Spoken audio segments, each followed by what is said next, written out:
आणि गाथा ज्ञानेश्वरी सारखे ग्रंथ नाहीत. विठाला विठाला विठाला विठाला विठाला विठाला विठाला. गळ्यात माळ घातली म्हणजे माळ काय समजलं? काय माळ म्हणजे नेमकं काय? तुकाराम महाराज म्हणले गंगेचं जे पाणी ते पाणी नाहीये, ते विष्णूचं रूप आहे. वडाचं आणि पिंपळाचं ते झाड नाही, ते देवाचं रूप आहे. आणि रुद्राक्षाची तुळशीची जी माळ आहे, त्या माळा नाही, तुळशीची माळ म्हणजे गळ्यात विष्णू आहेत आणि रुद्राक्षाची माळ म्हणजे शंकर आहेत. तर तुळशीची माळ गळ्यात घातली म्हणजे आपल्या गळ्यात विष्णू येतं. हे माळ घालणारीने भान ठेवावं आणि जरा सांभाळून वागावं. विठाला विठाला विठाला विठाला विठाला. मग एक ड्रेस कोड असतो राजा हो. आता हे कसे सगळे हे वारकरी माझे हे सखे मित्र आहेत, हे सगळे किती पोशाखावर चांगले वाटतात हो. काय या पोशाखाने कमी केलंय? अहो पांढरा पोशाख म्हणजे सतीचं वाण आहे, सात्विकतेचं ते प्रतीक आहे. आज दळणवळणाचे साधनं झाल्यामुळं पंढरी आळंदी इकडं तिकडं लोक वारीला सहज जाऊ शकतात. 20-25 वर्षापूर्वी खेडेगावातला कामगार गरीब माणूस कधी आळंदीला येऊ शकत नव्हता. पण आळंदीला एखाद्या वारकरी शिक्षण संस्थेत, जोग महाराजांच्या मना, आणखीन कुठं साधक आश्रमात, आणखीन कुठं देवकराच्या तिथं राहून जर शिकाला मुलगा 4 वर्षे आणि असा पोशाख घालून वारकऱ्याचा जर तो गावाकडं आला तर त्याच्या दुपटीने वयाचे म्हातारे माणसं त्याच्या आईवडिलाच्या वयातले पाया पडायची. महाराज आम्ही तर माऊलीला आळंदीला बघितलं नाही हो, पण तुम्ही आळंदीला राहून इंद्राणीचं स्नान केलं, आजान वृक्षाखाली ज्ञानेश्वरीचे अक्षर घोकले, आम्हाला तुम्ही ज्ञानेश्वर महाराजाच्याच ठाईत कमी वयाच्या वारकऱ्याच्या त्या साधकाच्या पायाला म्हातारे माणसं लागतेत. हा माझ्या ज्ञानोबारा तुकोबारायचा पोशाखाचा विजय राजा हो. विठाला विठाला विठाला विठाला विठाला.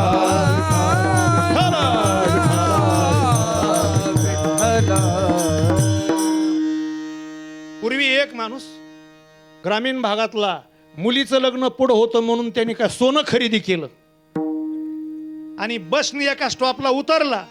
तिथून 5-6 किलोमीटर वरती त्याचं गाव आणि रस्त्यामध्ये वाटेत दरोडेखोराच्या टोळ्या होत्या पूर्वीच्या काळात. हा माणूस सोनं घेऊन आलेला आहे, याला आता लुटायला पाहिजे म्हणून 4-5 चोरं दरोडेखोर टपूनच होते. लगेच ह्याच्यावर झडप टाकली, पण त्यांना आपल्या ताकदीने बाजूने सारून हा माणूस पळाला. लुटलं तर म्हणला पुन्हा सोनं भेटायचं नाही.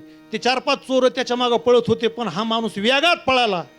मग हा सापडत नाही म्हणून पळणारे चोर हुशार, त्यातला एक चोर मागं झाडावर चढला आणि झाडाच्या शेंड्यावर जाऊन त्यांनी शिट्टी वाजवली.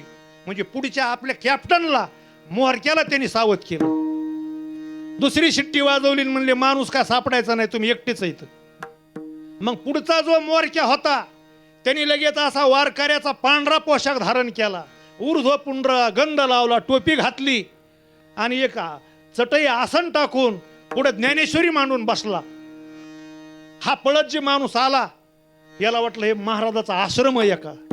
अहो म्हणला महाराज माझ्या मुलीचं 2 दिवसावर लग्न आलंय, माझ्या पाठीमागं 5-6 दरोडेखोर लागले, तर एवढं सोनं तुमच्यापाशी ठेवतो बाबा, तुम्ही महाराज आहेत, वारकऱ्याचा पोशाख तुमच्या अंगावर आहे, मी माग झाडीत दडून बसतो, चोर गेले की माझं सोनं मला परत दे.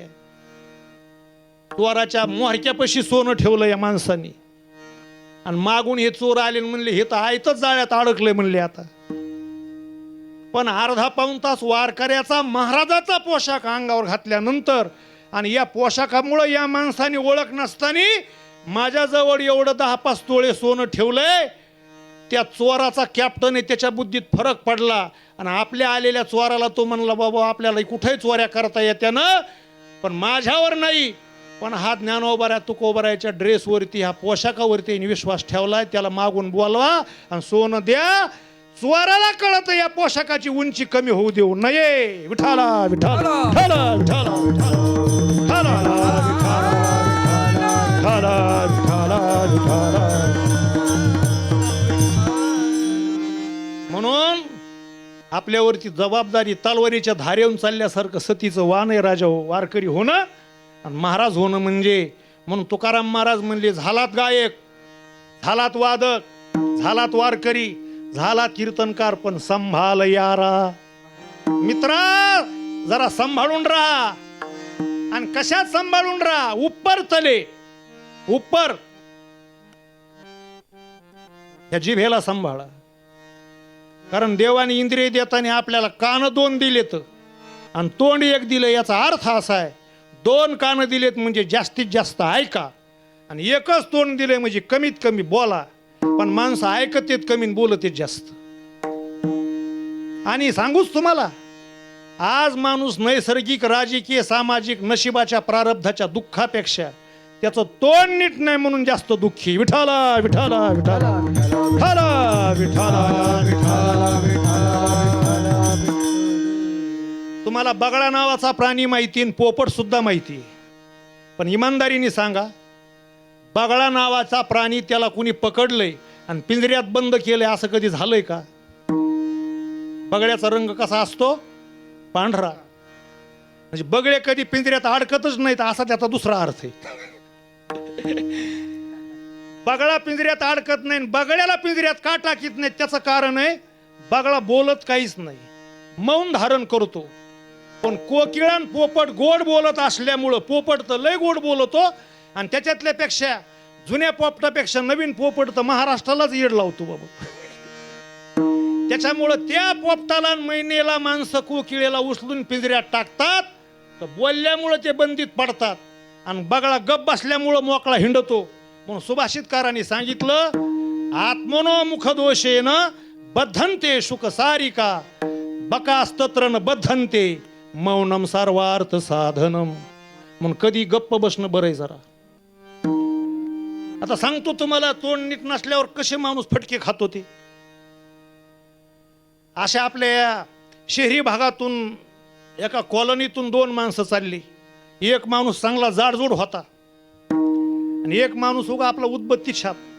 काय झालं काय की त्या जाड्या माणसाला हा हाडकोळा माणूस काहीतरी बोलला. त्याने जे धरला ती कपडे फाटूस तरच मारला. मार खाल्लेला माणूस लगेच जवळ पोलीस स्टेशनला गेला आणि म्हणला साहेब जरा माझ्याकडे बघा. मारलं म्हणले मला एका माणसाने. तर म्हणले कुणी मारलं? तर हा म्हणला ज्यांनी मारलं त्याची माझी ओळख नाही. कोणत्या गावचा आहे? तो म्हणला त्याचं गाव मला माहित नाही, त्याचं नाव माहित नाही. तुझी ओळख नाही तरी तुला मारलं, गाव नाही माहित नाही. कुठे आहे तो माणूस? म्हणले ते का पलीकडे गल्लीतून चाललाय.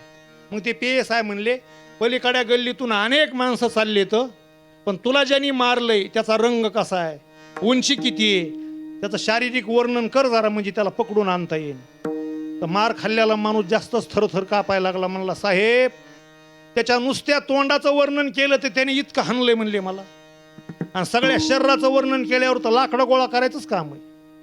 म्हणले काय वर्णन केलंस त्याच्या तोंडाचं? म्हणले आम्ही बरोबर चालताना मी त्याच्याकडे बघितलं आणि त्याला म्हणलो काय चाललंय माकड तोंड्या.